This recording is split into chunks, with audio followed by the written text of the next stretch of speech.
I'm Faye Blair, 30, and I'm standing on my own dock as the screens hum to life and the lights wash the lake silver. Louise, my sister, clutches the kitchen island as Derek, my brother-in-law, reads the label on my wedding gift and goes silent.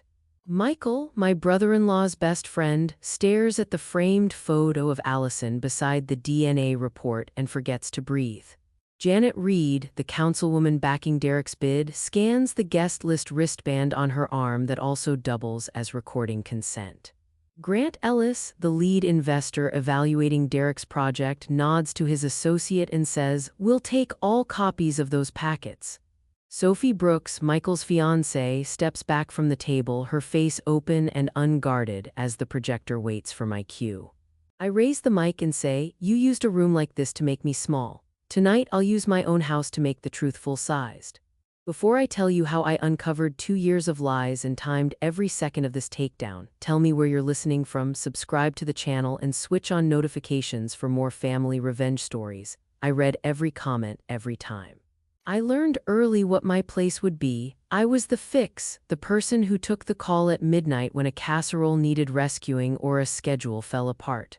Mom praised my reliability, which translated into staying late, stepping aside, and saying thank you for crumbs. Dad showed his affection in lists: clear the gutters, handle the forms, hold your tongue. They spoke of me like a solution you could rely on, never like the person who needed saving. When praise arrived, it said, "Thank goodness Faye handled it," never, "Faye did something remarkable." That phrasing mattered. It framed usefulness as my identity and appreciation as a functional response to my labor. I learned to make myself small because the family needed that economy of attention. Louise got the moments with the flowers and the spotlight. I got the logistics and the leftover cake. If something needed moving, I was the moving crew. If someone needed an alibi, I kept the story. I picked up her dry cleaning and drove her to auditions while my own chances were rescheduled by conflicts.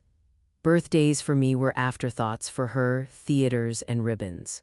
When I tried to take a room, Mom would say, "You know your sister's more sensitive," like my feelings were rubber and her delicacy was law. School awards and small triumphs were folded into the family's values, while Louise's achievements were broadcast as Louise's brilliance.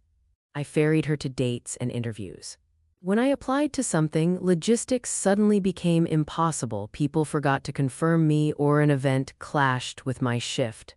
Dad coached Louise through decisions and gave me orders. Do what needs doing.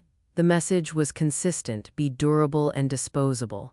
I learned to do it without rancor because strength became the excuse for neglect. Whenever I needed help, I was told, "You're strong, you'll be fine." Strength became insurance against attention. I bought the lake house at 26 with savings from contracts and a down payment I earned alone. The deed lists only my name, the mortgage is paid, the taxes are current. No one helped with the papers. I sealed one room as an office, lockable, alarmed, off-limits even to family, and wrote the code on a note I kept in my wallet. The house was a private geography: dawn light through clear-story windows, loons calling at dusk, a kettle that whistles the same tune every morning. I filled a journal with project notes and recipes and the schedules that helped me breathe. That house was the place I learned to be just myself without performing reliability. I set rules early: ask to visit, no surprise drop-ins. No overnight guests without my approval. I posted them on a little chalkboard by the door like household bylaws, then watched as everyone forgot them when it suited them. "Just a small gathering," they would say as they arrived at noon and took over the kitchen. I learned to lock the office when I left and to check the perimeter lights from my phone. The house became a boundary whose lines others mistook for invitation. It was the only thing I had that was unambiguous: my name on documents, my keys in a bowl, and no signatures from family on the mortgage.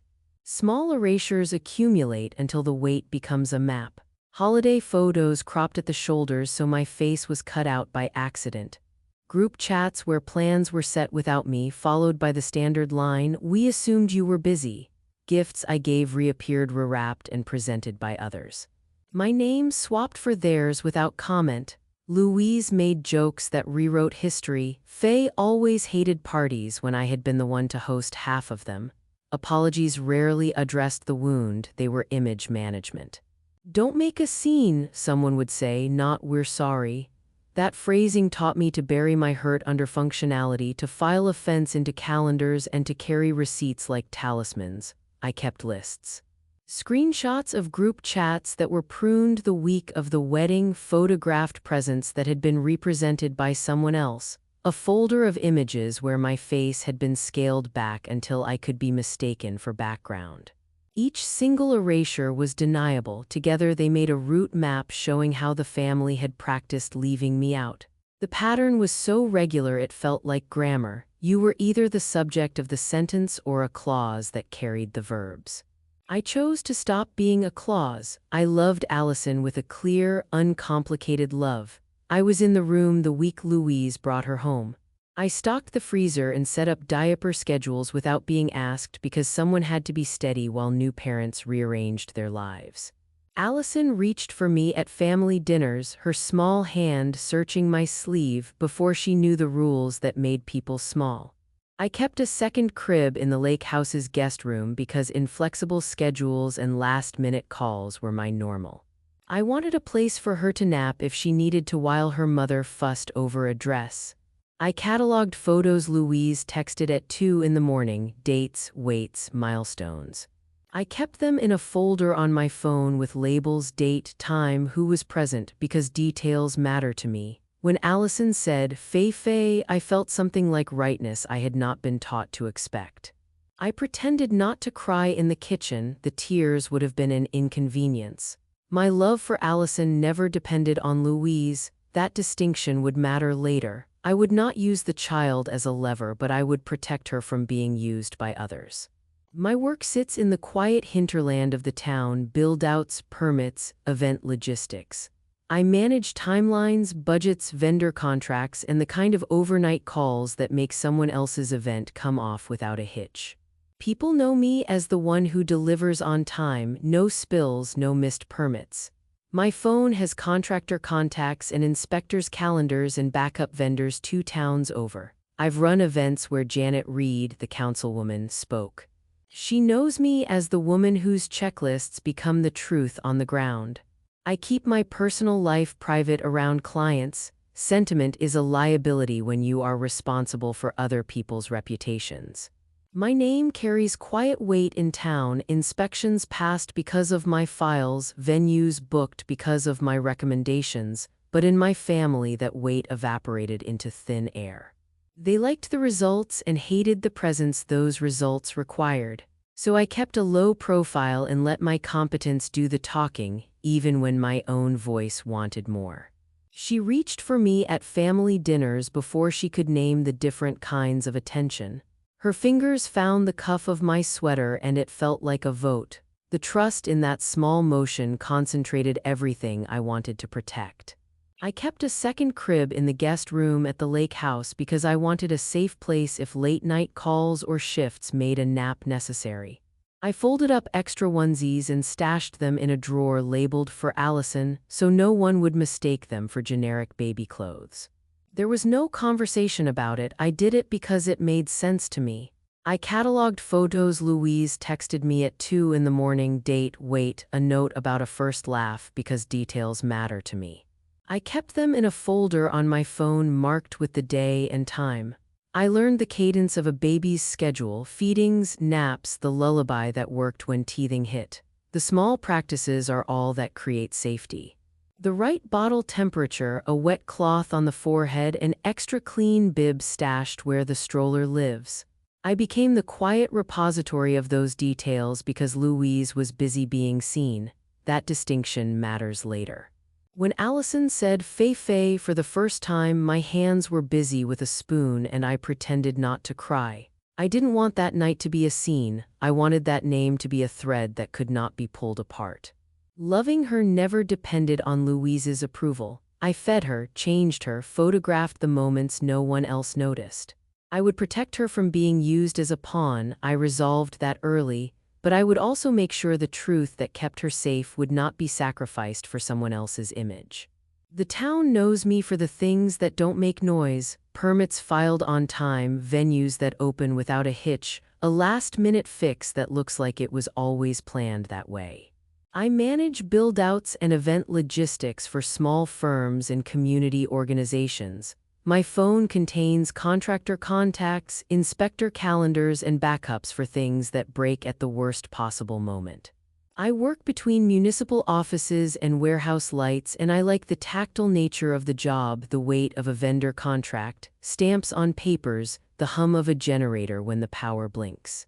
I've overseen events where Janet Reed spoke and where the council members sat in prescribed rows and clapped on cue. Those people know my reputation for flawless execution. They know what my checklist looks like without needing to ask. My work is literally about making other people look stable and trustworthy. When a planner calls and says, "We lost the florist," I answer before they finish the sentence. When an inspector asks for a revised layout, I deliver it in 5 minutes. That responsiveness is why people refer me by name in the town. It carries quiet weight. At the same time, in my family, that weight disappears. They like the results and resent the presence required to produce them. Around clients, I keep my personal life compartmentalized because sentiment can complicate timelines. My colleagues know me as precise. My family knows me as expendable. That split is a small daily abrasion. I learned to be professional and private, to hold my feelings the way you hold a fragile tray, close to your chest and steady. The town sees the work and not the woman who does the work. That invisibility sharpened over years until it felt like an identity I needed to correct. The conversation with Paul, my uncle, shifted time like someone flipping a clock backward.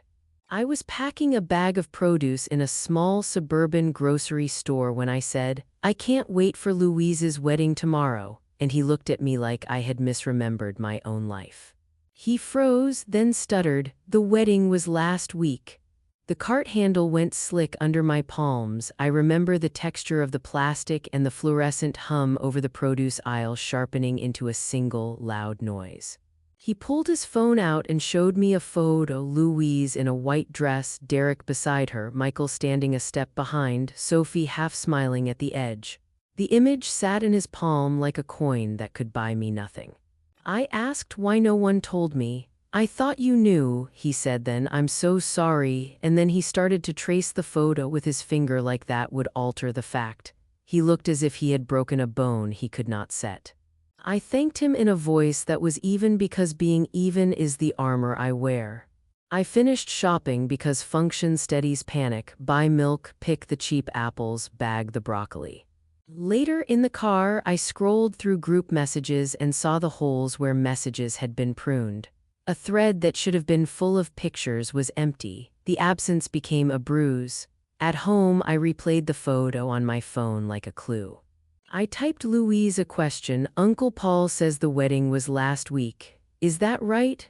Her reply was short and knife-like: "We kept it small, you complicate things." It was not denial, it was dismissal dressed as policy. I called Mom. Her voice on the line was steady in that calm way that asks you to hold yourself together.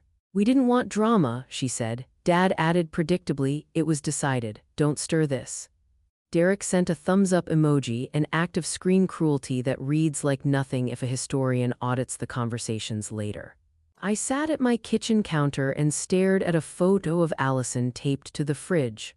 My calendar still held a day blocked off for Louise's wedding, and the entry felt like someone's private joke made at my expense.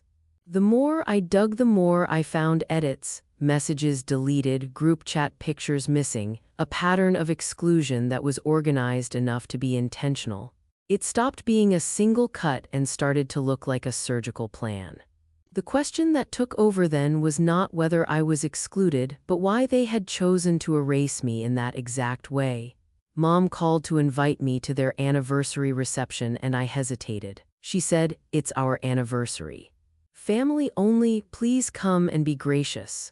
I asked bluntly, "Did you plan to tell people why I wasn't at the wedding?" Her answer was measured: "If it comes up, we'll handle it." Dad, when I pressed him, said, "Don't make this about you," which in their language translates to, "We already scripted your silence," I could have declined. The rational, safer choice would have been to stay away and let whatever private awkwardness they had remain private. But I decided to go. Preparation is my method of survival. I picked a clean dress with no showy colors and tied my hair back so that nothing distracted from my face. I made an exit plan in my head as I drove, where the mic might be, where the power outlets sat, how close a door would be if I needed one. I mapped the room like someone plotting a chessboard. I told myself I would observe and remember. I would not beg to be visible. I would catalog the way they chose to wound and keep that record. Going felt like stepping into a waiting room for a procedure I intended to study. The night would offer one more data point, and I intended to make sure the data was clean. Mom texted me about what to wear. "Something neutral," she suggested, as if color could make me vanish more smoothly. Dad sent the run-of show as a PDF attachment with times and the order of toasts. He placed Louise's toast before anything else. I saved the PDF and circled in my head where a microphone would most likely be set. I messaged a planner friend I trust and asked point-blank, "If they have a mic, is it open to anyone with a voice?" She texted back, "Sometimes." "Depends on the host." That uncertainty mattered. It made the mic a variable. I took screenshots of every public post and every group chat, even the ones where edits had clearly been made. I saved the receipts of gifts I'd dropped off at their house, pictures with dates and photos of texts where I offered help and was answered with dismissive emojis. I cataloged names of vendors who had worked the small wedding Louise claimed was intimate and messaged 2 of them under my professional account, casually asking about setup sizes and guest counts. They were careful. They use confidentiality like a habit. Still, even the way they answered implied scale. I printed those replies and put them in a folder labeled "Small Wedding" because paper is harder to erase than memory. I left nothing to chance. I kept a log of who interacted publicly with Louise's posts and when, who liked and who didn't, and what comments employed the tone of performative solidarity. I stole a minute here and there, sitting in my car after a site visit, watching how the town conversed about the couple. Patterns emerged: support where visibility benefited someone else, silence where it exposed them. I saved it. I filed it. I let the data congeal into a sense of direction instead of a wound. Denial is a protective reflex. Calculation is an intention. At first, the exclusion felt like a bruise you press a finger into to see how deep it goes. I tried the usual moves: call mom, ask dad, test Louise with a neutral question, and each answer was the same sentiment. "We didn't want drama, we kept it small, you complicate things." Those words are not accidental. They're a strategy. Once I understood that the erasures were intentional, grief became something I set aside like a tool I would pick up when I needed it. The feeling didn't vanish. I shelved it behind a spreadsheet. I started writing out what I would need if I ever had to prove their narrative wrong. Supply chain of lies: who orders, who delivers, who signs for the package. I sketched a chain of custody in the margins of a notebook and underlined dates until the paper looked like field notes. I listed every possible place truth could leave a mark: hospital records, billing accounts, photos with embedded metadata, voluntary forms that require a signature. I imagined their possible defenses: blame me for being dramatic, claim privacy, accuse me of betrayal, and wrote countermeasures that wouldn't collapse under those attacks. I promised myself I would not lunge for immediate vindication. Public scenes favor the loudest person, not the most precise one. If they had built a public lie, I would answer with public facts arranged so tightly that denial would look grotesque. I didn't yet know the lever that would hit all of them: Louise's moral authority, Derek's business pitch, Michael's reticence. But I liked the shape of the problem: truth that could be documented, time that could be controlled, and an audience that could be chosen. Calculation began to feel like a muscle warming in my chest. The last straw arrived wearing a dress and carrying a microphone. The boathouse glowed with string lights that made trafficable shadows on the rafters. Louise took the mic like a conductor accepting a baton. I remember the fabric of her dress catching the light and the way her smile landed like choreography. The room had an expectant hush. Family clustered around the long table, clients at a corner, a handful of municipal faces near the back. I watched the air tilt toward me the way a crowd leans toward a performer they've come to judge. She said, "We needed a day safe from phase drama." The words were artful, practiced. She said my name twice, once to mark me as culpable, once to draw the room's final breath, and the line hit the room the same way a cut does. Clean, intended. Mom nodded like she was remembering a rehearsed feeling of propriety. Dad looked at me the way a manager looks at a worker whose job he has decided he no longer needs. Derek smiled with a measured flatness. Michael watched my face for anything to exploit. Sophie clapped once, a beat late, the sound landing oddly in the hush. I did not make a scene. I could have shouted a string of the recorded facts I had assembled. Calendar entries, screenshots, Uncle Paul's image. I could have dragged the evidence into the light right then, in the moment they had chosen to hurt me, but spectacle would let them call me hysterical and deflect into privacy. Instead, I registered everything. I put the phrase "safe from Faye" into my notes app and circled it like a new piece of evidence. I felt the old pattern, the economy of attention, snap into place in a different direction. They had weaponized a room. They had used a public stage to erase me. The method mattered more than the immediate reaction, and I wanted a method to answer method. I left the room deliberately unhurried. I walked to the exit with my glass clouding against the linen and my clutch against my hip. I touched the doorframe with the back of my fingers as if noting its grain, its weight, the angle of the hinge. Function steadied me. Tip the valet twice, put the key in the same pocket as my receipts, breathe on a 4-count. The first thing I did in my car was open a new note and write, "They chose an audience. I will choose consequences." Then I made the list that would become the plan: what to gather, who to talk to, how to make sure the mic would be mine the next time. The boathouse itself was a banal stage for something vicious. Low ceiling, rafters hunched like old men, and the faintest hum in the sound system that ticked at the edge of hearing. String lights zigzagged across the space, rendering everyone softer and therefore easier to judge. Chairs were rented at bulk discount, folding metal with little pads someone had stapled over. The PA box sat stage right, a brand label I noted with my eye because vendor details matter later. A long table took center floor. White linen, centerpieces low enough not to block sightlines, engraved place cards that declared the importance of a managed table. Louise's dress caught the light in the same way store displays do, made to be inspected. Derek's tie was a deliberate shade to match her ensemble. Mom wore pearls she kept for special people, and Dad wore his usual look of managerial approval. Table 4 held a small constellation of my life. 2 clients who had hired me for corporate retreats, a counsel aide who knew process, and a donor who once told me I was the engine. Their faces were familiar in a professional way. They'd sat through events I'd run and watched the mechanism work. Near the door, Michael moved like someone who wanted to be invisible, and Sophie stayed near him like a ring of defense. I watched the videographer set up. A mid-range camera with an extendable arm and a badge clipped to his belt that had a company name I didn't recognize. I logged that detail mentally and then wrote it down on the receipt in my pocket when a break in the program allowed. The videographer pointed his lens at the stage and did the small, practiced adjustments that signal confidence in what's being recorded. That would matter. People believe what's been filmed, but they also believe what's framed.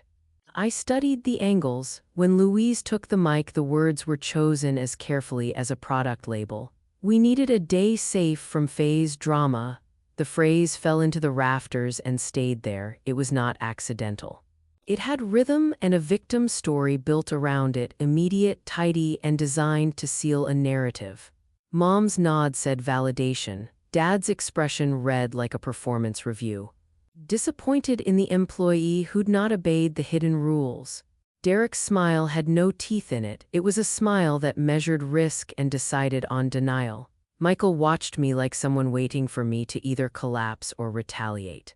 Sophie misunderstood the stage and clapped a single, tentative clap. I committed every syllable to memory like evidence. I wrote the exact wording in my phone, safe from phase drama. I noted laughter, pauses, the single cough that preceded Louise's line as if a signal was being given in the room. I filed the reactions the way I file receipts, not as feelings but as data points. The counsel aide lifting his phone and typing became a witness, which is useful in the way it ties behavior to a timestamp. The donor at my table quickly avoided my eyes, which told me his mind was already calculating risk. These were not random responses, they were behaviors with consequences I could anticipate. I did not speak. I finished my drink, placed the glass on the linen with precise fingers, and left. My exit was the first move in a longer game. I felt the old ache, yes, but it was a tool now, focused into a plan. They had used a microphone to make me small. I would answer with a microphone of facts in a room I controlled with papers they could not erase. I told myself a script for the drive home: document, don't denounce. If I opened my mouth and accused, they would have the raw moment to shape into their narrative. If I stayed quiet, I bought time and exactness. I wrote the phrase "safe from phase drama" in my notes and circled it like evidence. Then I started logging reactions I'd seen: the donor who wouldn't meet my eyes, the videographer's badge, the counsel aide typing notes. Each reaction became a data point, a time, a face, a likely witness. I recorded them in a folder named Night of the Anniversary. The title was clinical, not emotional. Silence forced me to do useful things. I took screenshots of posts and messages and saved them in date-stamped files. I photographed the programs and the place cards before I left the boathouse because paper is harder to erase than a recollection. I made 3 copies of everything, digital and paper, and put them in separate zipped folders and a locked drawer. I called 2 trusted colleagues under the pretext of asking about vendor names and took notes. I reached out to a notary I trusted and told her I might need a dependable witness in the coming weeks. There was no melodrama about revenge. There was only an accumulation of things that could not be wished away. Choosing silence also let me keep my footing emotionally. I could have begged for inclusion, cried about betrayal, or tried to make them feel my pain. Those moves would have been satisfying in the moment but would not have changed anything. Instead, I used quiet to cradle anger into work. Every time the urge to confront rose, I opened a folder and looked at the receipts and timestamps. The tangible slowed the pulse of outrage. Precision felt better than performance. It let me sleep in short bursts and rise to plan. When the first questions occupy your mind at 3 in the morning, they make themselves precise. What is the weakness you can hit that matters? I asked that question until it stopped feeling abstract and began to have edges. Not their popularity, that's fluff, but their dependence on a taut story where everyone performs a role. I asked who benefited from the lie. Louise did, in the obvious sense. Her social capital rose with each curated post and sympathetic nod. But Derek benefited too. His redevelopment bid leaned on a picture of family stability and property use that, if true, made the city more likely to favor him. Michael had motive to stay quiet, and Sophie had a stake in believing the story she was shown. That matrix of gains and risks became the map I used to find leverage. I listed where truth left marks. Hospitals keep dates and records. Financial accounts leave trails. Social media embeds metadata in images. Voluntary forms need signatures and dates. I wrote these down in a small spiral notebook and underlined each one until the paper looked worn. I thought about how people behave when a narrative they've told starts to fray, deny, deflect, cozy up to public sympathy. I wrote potential defenses next to each suspected evidence point and then wrote a countermove beside each defense so a thawing of the story wouldn't let them rewrite their past. I also asked practical questions. Who will listen if I present facts? What audience carries weight? Investors, municipal officials, the community donors who value stewardship? When would those audiences be most receptive? I decided I wanted to answer the public cut with public consequence, timed and undeniable. The questions made the plan more than revenge. They made it a structured response to harm, a way to make sure their claim that I was dramatic could not be used as a shield against inquiry. The work turned pain into architecture, rooms, dates, witnesses, filings. Calculation replaced fury. Then I wrote myself a rule book because chaos suits the people who benefit from noise. Rule 1. No confrontations without witnesses and paper. I would never accuse someone in a private moment where he or she could recast the story. I would only act when I had documentation and a time stamp. Rule 2. Protect Allison at all costs. She is not a weapon, she's a child who deserves clean air and a steady name. I would not expose her to public scrutiny and I would not use her as bait. Rule 3. Every step legal. No breaking into computers, no stealing records, no hacking medical files. I relied on legally accessible data, voluntary forms, and professionals who do their jobs properly: labs, notaries, journalists. Rule 4. Use their stage when necessary. If they choose rooms to make an audience of me, I would choose a room to make an audience of them. Rooms matter: a house you own, a dock you control, a list of guests you can shape.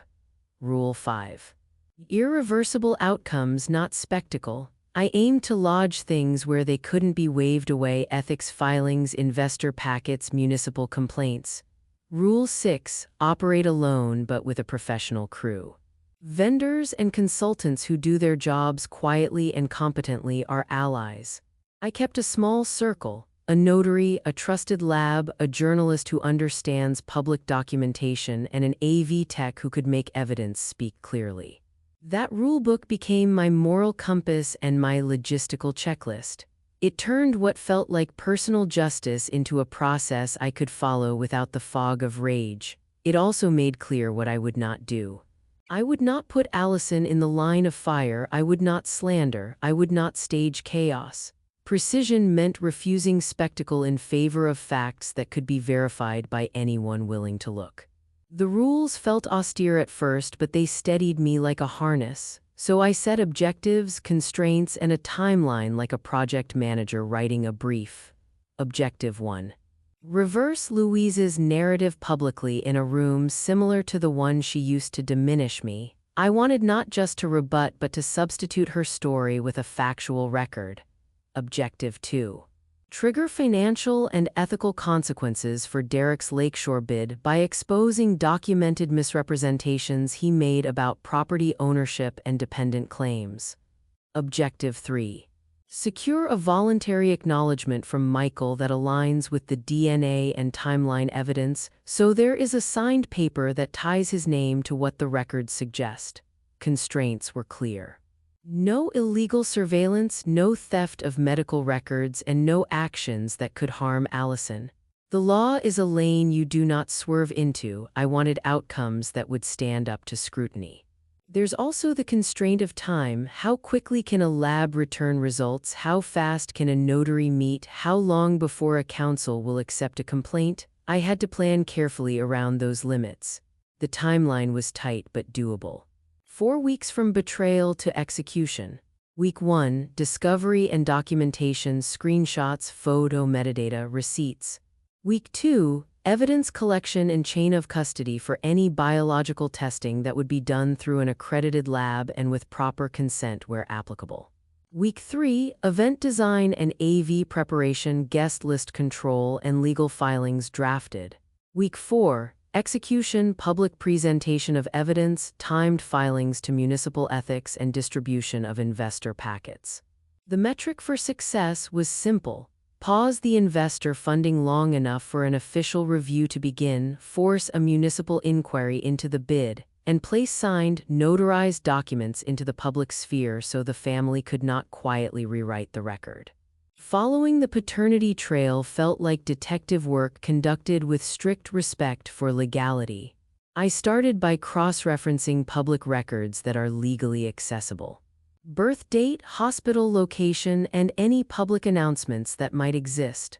Social media provided metadata when images were public. A timestamp in a photo can corroborate dates without exposing protected health information. I persistently searched for billing breadcrumbs that are in public view, payments to vendors, public-facing account names, and any discontinued services that left a trace. Often, a closed account leaves a postmark or a transaction that points to an address or a name. I reached out to peripheral witnesses in everyday ways. A college friend who handles shipping confirmed a postmark that matched the timeline. A vendor answered a professional query about event size in a way that implied more guests than intimate. These were not confessions, they were pieces that fit together.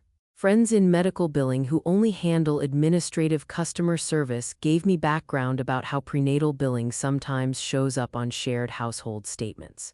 That insight helped me know where to look without violating privacy laws. Photographs are honest in their metadata. I pulled images where location tags and timestamps matched nights when Louise and Michael were photographed together. The sequence of photos showed proximity and timing.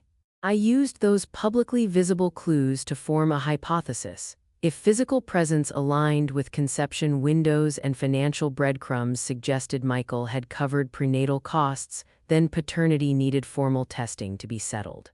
I prepared for that step carefully, ensuring that any biological testing would follow chain of custody standards and be handled by accredited labs so the results would be legally robust. Derek's sample came from a plastic water bottle cap he left at a volunteer event I coordinated. I asked the gear volunteer to clear tables, and when he handed me a trash bag, I reached in, retrieved the cap, and again with gloves, placed it in a labeled evidence bag. The bag got a label, location, time, witness name. I asked the volunteer to sign the back of the label as a witness. He signed without drama. Michael's cup was trickier, a paper cup he'd abandoned at a public meeting. I took it, sealed it the same way, and filmed the bagging process. My phone recorded GPS coordinates and time, which I saved with the video. Everything had to be trackable, so I logged each acquisition in a spreadsheet. Item, where taken, who saw it, file name of the video, hash of the file.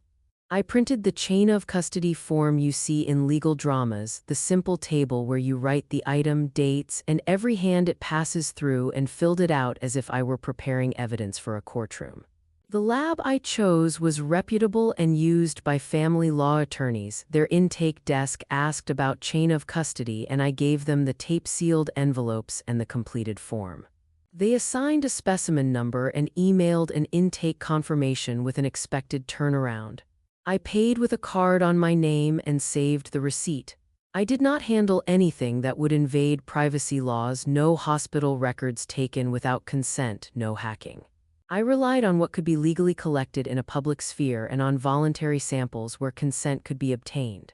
The videos of the bagging, the signed witness statements, the sealed envelopes with dates, and the lab's intake confirmation all stack up into a chain that's harder to call dramatic and easier to call procedural. Precision here makes argument difficult. When the lab returned the results, they came with the lab seal and a report number. I printed 3 copies and scanned them to an encrypted folder. The chain of custody sheet went with them. I felt a little ridiculous at how careful I was until I remembered I had once been erased. Now I wanted anything I touched to be impossible to erase. Approaching Michael was not an ambush. It was a meeting arranged with a clear motive and a room with a notary waiting. I told him honestly that I wanted to talk about a thank you video for the wedding help and that I would need a few minutes. He agreed and sat across from me in the small conference room inside the cafe we chose, hands folded like a man bracing for a doctor's verdict. I placed the DNA report on the table between us with the lab seal visible and the printed confidence percentage facing him. I watched him inhale and then sag, the air leaving his shoulders as if a small animal had just been startled. I did not shout or demand. I described the chain of dates and the breadcrumb trail I'd assembled, public images, discontinued prenatal billing traces, the lab report, and then I laid out a simple choice. Sign a voluntary acknowledgement of paternity, or let this be something that emerges later in a way that would hurt multiple people. He looked terrified, not angry. "Sophie can't find out like this," he said, lips thin. That line told me everything I needed. The possibility of ruin was what would have made his conscience move. I did not pressure him. I slid a document across the table, a pre-filled voluntary acknowledgement of paternity form and an affidavit that simply stated the factual timeline and asked him to sign that he acknowledged his paternity. I had Linda Cho, a notary public, in the next room. I'd phoned her earlier and said I might need a midday witness. She arrived at the appointed time and sat quietly in the corner. When Michael signed, Linda verified his identification, watched him sign, and stamped the form with the notary seal. She made a record in her journal as required. I paid her fee and arranged for a courier to take the notarized document to my office, where I scanned it and stored the digital copy in the encrypted folder. Michael texted me that night, "You'll ruin everything." I replied plainly, "No, the deceit already did. I'm choosing time and place." His silence afterward felt like the weight of something finally dropped into a known classification. Engineering the Lake House event required the same meticulousness I apply to a large client's launch, only this time I was both client and producer.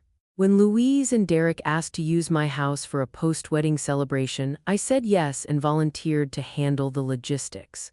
That phrasing was deliberate. If something was to happen on my property, I would control the variables. I registered the night publicly as a charity open house in their names, listed on local event calendars with a stated beneficiary, a Lakeshore Cleanup Fund. Listing it publicly ensured community presence and created an expectation that this was not a private family gathering but a civic affair. I designed the guest list carefully. Invited investors who were evaluating Derek's redevelopment bid, the councilwoman and her aide, community donors who cared about transparency, local reporters I'd pre-briefed with timing, and extended family. Entry wristbands were printed with a consent notice in small type. By entry you consent to audio and video recording for event documentation and publicity. That line matters. It converts a private space into a public stage for anyone who walks across the threshold. I hired Ty Rivera, an AV tech I'd used before, to set 2 projectors, 3 microphones, a switcher, and a discrete recorder that saved to encrypted drives. Ty and I discussed lighting soft at tables, brighter on the dock so the screen would read, and backup power. I bought extra batteries and had a generator on standby. On the kitchen island I placed the gift. A framed photo of Allison on one side and beside it a sealed folio labeled "For Louise and Derek, private before guests." I had my assistant place it in a way that encouraged them to open it privately as they arrived. The menu was simple and local. The bar was stocked to serve community donors, not a private bar for VIPs, and the seating plan balanced proximity to the stage so guests who mattered would witness whatever unfolded. Details matter: a microphone's position, the angle of a projector, the time a reel starts. I controlled those details because control is the policy that protects truth. Setting legal and ethics levers in place felt clinical, like preparing a toolkit for a surgeon. I read Derek's redevelopment bid line by line. He had used the language family owner preference and described a demonstration site at a lakeshore property implying family access. He had also listed an unnamed child as a dependent in his support materials. Using my property in his materials without permission was a misrepresentation. Claiming a dependent who is not his biological child is a material fact for funders and for municipal review. Those claims, if false, are the kind that force an ethical review and can delay or derail a project. I drafted an ethics complaint to the municipal board citing relevant sections of the municipal code about material misrepresentation in bid materials. The complaint included exhibits: a copy of my deed showing sole ownership, the DNA report excluding Derek and indicating probability for Michael, and Michael's notarized acknowledgement.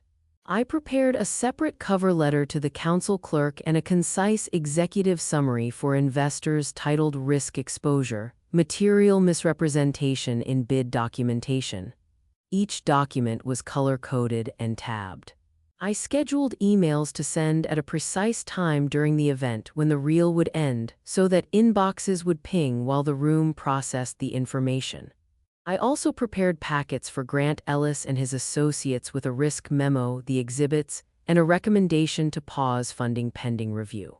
Timing is a lever. Bureaucracy will always react when the facts are tidy and time-stamped. The month before the event, I operated quietly and deliberately. I called it my month of quiet. I texted Louise about rentals and menus under the guise of being helpful and kept my tone neutral when she replied with hearts and "you're the best," because she had just called me dramatic and that incongruity was a useful cover. I slept in short increments, rehearsing lines and checking checklists at 3 in the morning. Mom called to ask what to wear. She sounded oblivious to the storm she'd ordered, and I answered as if planning an ordinary party. Dad sent an email titled "Family Meeting." I replied with a single sentence, "Please direct legal questions to the ethics office," and left it at that. I upgraded security at the lake house. Changed locks, installed cameras focused on entry points, and canceled family key access. I bought a second locked mailbox and kept backups of every document in a different safe. I logged every contact attempt from Derek and Louise in a folder I labeled noise. I rehearsed my 2-minute statement until it was lean and unassailable. I taped extra batteries in a labeled box and taped down all cables the day before. I pre-briefed Ty and my assistant in detail and told them to speak only to logistics if approached by press. I kept a small circle of professionals, a notary, an accredited lab, an AV tech, and a journalist, because expertise makes things durable. I did all this without drama because quiet preparation is the most effective way I know to turn pain into consequence. Derek opened the folio with a slow hand, like someone who hopes the pages are blank. He read the lab header and turned the page. The color left his face as if someone had held a cloth to it. Louise's breath changed. It went loud and shallow, the sort of intake you hold when you realize the room has been rearranged without your permission. Michael walked in behind them and stopped at the threshold, as if the motion of his feet had been arrested by whatever was in the folio. Sophie stood a step behind him and watched the paper like it might combust. I said, in a voice that was small to the ear but clear in intent, "You asked to use my house. Guests arrive in 20. Decide whether to greet them together." There was no shouting. There was simply paper between us and the awkward choreography of people who must decide whether to step forward or step back. Louise's fingers trembled on the photo frame. Derek's mouth worked around a word and then closed. Michael's eyes flicked to Sophie as though searching for a lifeline. I watched their faces change because faces tell stories 1,000 ways people don't. They had chosen to leave me out of things that shaped their public image. Now the room I owned gave them a choice: walk out into the gathering carrying those pages, or try to manage the pages privately and hope the public never saw. The choice was on them. Guests began to arrive in drifts, some on time, some fashionably late. My assistant checked them in at a small table by the walkway, slipping wristbands around wrists with a practiced motion. The wristbands were dull navy with small print that read, "Entry grants consent to audio and video recording." People glanced at the line, then at me, then smiled politely. Grant Ellis arrived with 2 associates. He shook my hand, scanned the evacuation plan displayed near the door, and said, "You run a tight ship. Investors notice logistics the way some people notice weather." Janet Reed arrived flanked by an aide who carried a small leather folder. She paused to read the event listing on the sign where Lou and Derek's names were printed with the charity's logo. Mom arrived and hugged me like relief and gratitude could be concentrated in an embrace. She smelled like the perfume she reserves for public events and said, "I'm glad you're here." Dad came with formal questions about seating and whether the mic would work. I answered them with the same practical tone I use with vendors. Michael and Sophie sat near the back at a corner table, quiet and a little shuttered. Derek hovered near the patio, trying to appear casual while his fingers drummed a nervous rhythm on the rail. Louise powdering her nose in the powder room was something I watched with a shape of pity I did not expect to have. At exactly the time I scheduled, I sent a short group text to the vendors. Switch to Schedule B at 19:05. It was a small instruction that shifted the event from a pleasant open house to a controlled environment where lighting and projectors did what I needed them to do. The band tuned quietly, the caterer held plates in the kitchen, Ty checked the backup drives.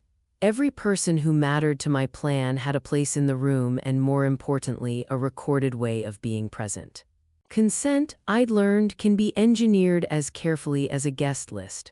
I walked to the dock platform with the weight of small things in my pockets, the clicker for the projector, a script I'd pared down to essentials, a breath of cold air that smelled like lake and mosquitoes. The screens glowed because Ty had timed them to warm as the sun dipped. The lake held the sound like a bowl. I said, "Welcome to the Carters' post-wedding charity open house," and let the title sit there as if their ownership of the name were uncontested. I thanked donors, named the cause, and acknowledged the council presence with the bare sincerity of someone who understands pace and order. I wanted them to feel their name in the room one more time before I altered what that name meant. Then I said quietly, "In the spirit of stewardship, we'll show a brief reel of facts and dates relevant to tonight's hosts." The room shifted the way a field does when a storm moves in. Janet folded her arms, measuring the risk as an official might. Grant leaned forward, interest pivoting to attention. Mom smiled in the way mothers do when they are trying to follow their child into a new idea without fully understanding it. Dad frowned and looked for a handle to steady the moment. I tapped the switcher and let the reel roll. No commentary, no rhetorical flourish, only dates, images, and documents that spoke in their own language. The projector hummed and the first slide came up, my property deed, official and stamped, my name alone in bold letters. I kept the image long enough for the room to read the simple truth: that the property on which we stood belonged to me and not to the people who had been using its image. The second slide was an excerpt from Derek's redevelopment bid. I'd highlighted the clause, "Family owner preference," and added a small caption linking it to my deed, misleading, I let it say without commentary. The third slide was a timeline, Allison's birth date, public photo timestamps, and a sequence of images showing presents and dates that clustered in a window consistent with the conception timeframe. I kept each slide sterile, no narrator trying to dramatize the facts, just dates, receipts, and the metadata that lives in images like DNA of moments. Next came the financial breadcrumb slide. A screenshot of a billing account tied to prenatal payments that linked to Michael's address. It read like an accounting footnote, but people in the room could connect dots even if they didn't want to. Then the lab report. DNA results with the lab seal clearly visible and a probability of paternity for Michael at 99, 98% and Derek excluded. The slide held only the table and the lab's logo. The final slide was Michael's notarized voluntary acknowledgement of paternity, the notary seal clear, the date stamped, the sort of thing that leaves fingerprints on reality. As the last slide lingered, the moment elongated. The projector's light washed faces into paper, the hum of conversation flattened into a new, stunned quiet. People read, reread, and then looked up as if checking to see if they'd misread the facts. The lab seal and the notary stamp are small legal ornaments, but they carry weight in a room that prefers tidy records. They don't leave much room for rhetoric. I let the reel stand for exactly as long as it needed to, then I stepped away from the switcher and let my assistant begin distributing packets at the tables. At the precise minute I had scheduled, the emails went out. My assistant had preloaded a list: ethics office, council clerk, investor group, and a local reporter I trusted. With a soft ding, inboxes pinged around the room and beyond. I watched as phones came up and faces lowered to read. I handed a packet to Grant Ellis, tabbed exhibits, color-coded covers, and executive summary labeled risk exposure. Material misrepresentation. He opened it with slow, professional hands, and his expression tightened in the way a man who manages money learns to tighten when risk appears. "We'll take all copies of those packets," he said to his associate in a voice more businesslike than personal. A similar packet went to Janet Reed with a formal cover letter asking for a review under the Municipal Ethics Code. The council aide who had been typing earlier stood when I handed it to them and said, "We'll open a file on this." That phrase has an effect the way a switch does, it sets a machine in motion. A third packet went to Derek.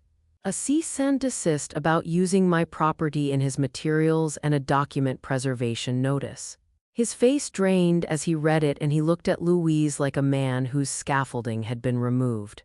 Investors' phones kept pinging. Murmurs rose like a new current. Michael sat down as if his knees had given out. Sophie's fingers clutched her purse. She leaned forward to read the notarized form in my hand. Mom covered her mouth with her palm and looked to me with a confusion I could not fix with words. I stayed still because stillness reads as authority. The room rearranged itself around documents and timestamps.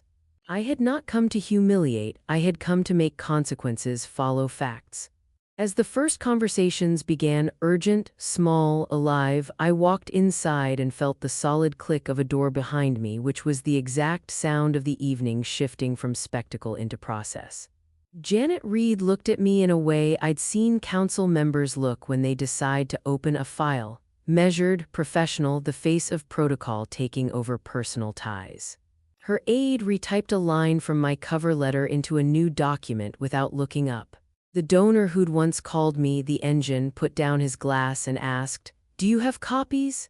It's a small practical question that signals momentum. People who donate understand paperwork. Mom covered her face with her palm and whispered something I didn't fully hear. The sound was a private apology. Dad asked me with a voice that was trying not to erode, "Faye, what have you done?" I answered simply, "Shown what's true. On my property." Saying it aloud felt like closing a loop. Louise tried to speak, to make it about privacy, to reclaim narrative. "This is private," she said, the words carrying the old script she'd used to control people. But the wristband consent and the sign on the door had already transformed the evening into something else. The room had contracted into a set of documents and timestamps. Her plea for privacy landed like a note after the gavel. People lean into whatever keeps risks low, and that evening the room read risk instead of loyalty. The shift was neither theatrical nor dramatic. It moved with the discreet efficiency of bureaucracy. That efficiency is what mattered. When the conversation started in low, urgent chords, I closed my folder and stepped up to the mic one last time. I had rehearsed a short close so it would be lean and unmistakable. "Two requests," I said, my fingers steady on the mic stand. "Do not contact me about optics and do not misuse my name on any filing again." Louise began to open her mouth. I held a look that asked permission I knew she did not have. I turned to her and said, "You used a microphone to make me small. Tonight, the microphone belongs to the facts." I watched her face like someone reading the last page of a book they thought they'd write. I faced Derek next. "When you build on false claims, the structure fails inspection," I said. "Consider this your preliminary report." There was no flourish, no demand, only a clear statement that I intended for institutional processes to handle what their private management had failed. To the room I said, "If you have questions, the documents answer them." Then I let practical notes come. The bar was open, the band would play, and the reel and packets were available. My tone was neutral. Neutrality is a tool that keeps the moment from becoming character assassination and instead translates it into professional consequence. I was not there to humiliate, I was there to align fact with accountability. I left while the band played and people rearranged their conversations. The exit was mine to command. I walked through the kitchen, shook a vendor's hand, thanked Ty for the AV, and went to my office where I closed the door and felt how solid it was behind me. Control felt like that click of a latch. When I stepped onto my dock afterwards, the air held the damp smell of lake and the distant sound of a toast that had been interrupted by facts. I made coffee and sat for a long time, not because I was exhausted, but because the evening had willed its dominoes into motion and I wanted to watch the pattern settle. The exit I chose read like ownership. I decide when a conversation ends, and tonight I had ended theirs. The week after the event ran like a careful, quiet storm. The municipal ethics office acknowledged receipt of my complaint and the enclosed exhibits. Their automated reply included a timeline for review that had a sound like a lock clicking into place. Grant's firm emailed to confirm they had indeed paused capital deployment pending the review. Within 48 hours, 2 smaller investors also put holds on planned transfers. That is the exact sort of reaction that recalculates months, sometimes years, of planning. The journalist I had pre-briefed published an article with a headline that was careful and factual. Event documentation suggests misrepresentations in Lakeshore bid. The piece linked to exhibits and quoted municipal code in plain language so readers could see the mechanics of the problem. Derek's public statement said family privacy and avoided addressing any specific claim. That omission functions as its own comment. People who look for detail read omission as guilt. People who want to keep things tidy interpret it as discretion. Community chatter shifted quickly. Neighborhood groups that once posted wedding photos began asking pragmatic questions. Who owns the lakefront parcel? What does family owner preference mean in practice? And why is a dependent listed where one appears not to be biologically attached to the bid? Risk makes people curious. When you show them a factual path to risk, they step onto it willingly. Inside the family, fractures widened into chasms and rewrites began in real time. Louise texted me long, breathless messages, rage and pleading braided together. The sentences were inconsistent. This will ruin us. Then you don't understand why we did this. Then please for Allison. I archived them without reply. Mom called 3 times and left one short message. We need to fix this quietly. I did not accept that framing. Dad sent an email titled Family Meeting and I replied with a single line, please direct legal questions to the ethics office. That response shifted the pattern. The family no longer had sole control of the narrative. External institutions now had standing to ask questions. Sophie moved out of the apartment she shared with Michael.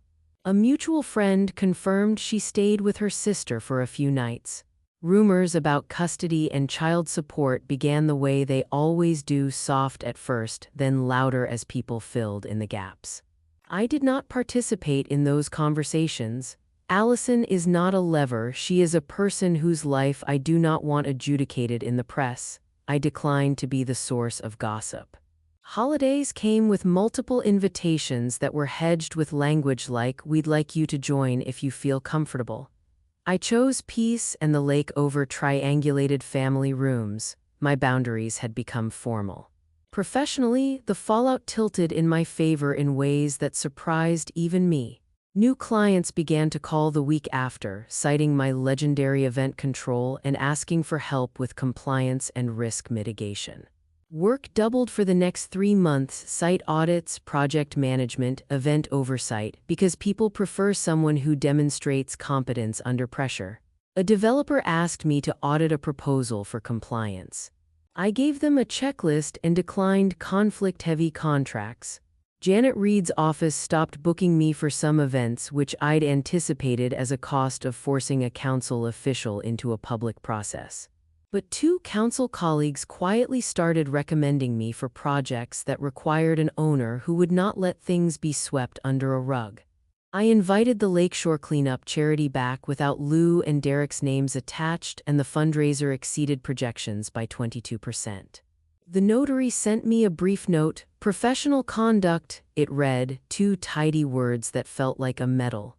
I found that my reputation, which had always been quiet and functional, had crystallized into something sturdier. It was not a revenge glow, it was a reframing.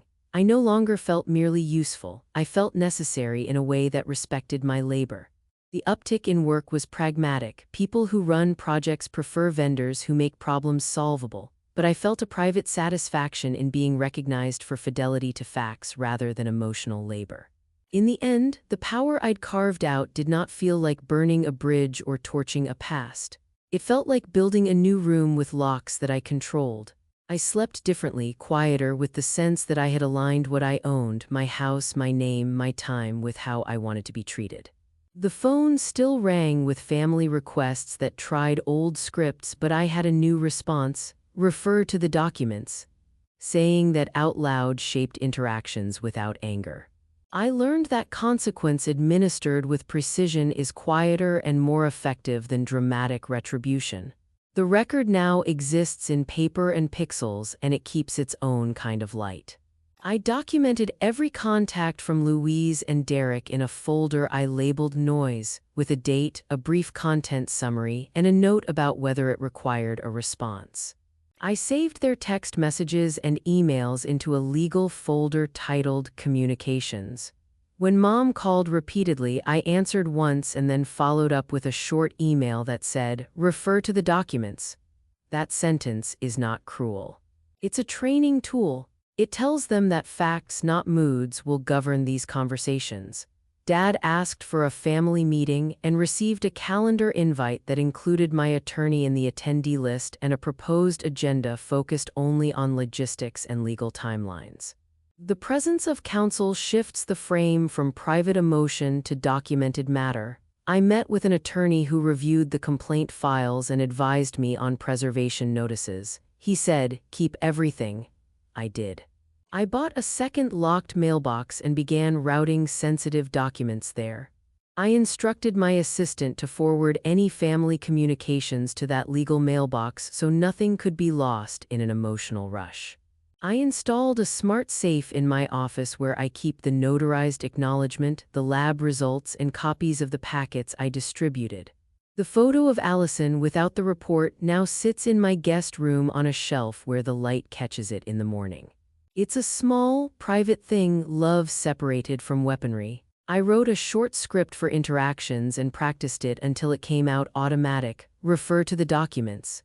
If calls veered into recrimination, I stopped them politely and redirected to email.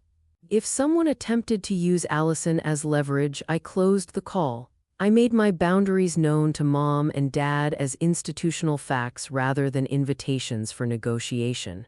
That steadied everything.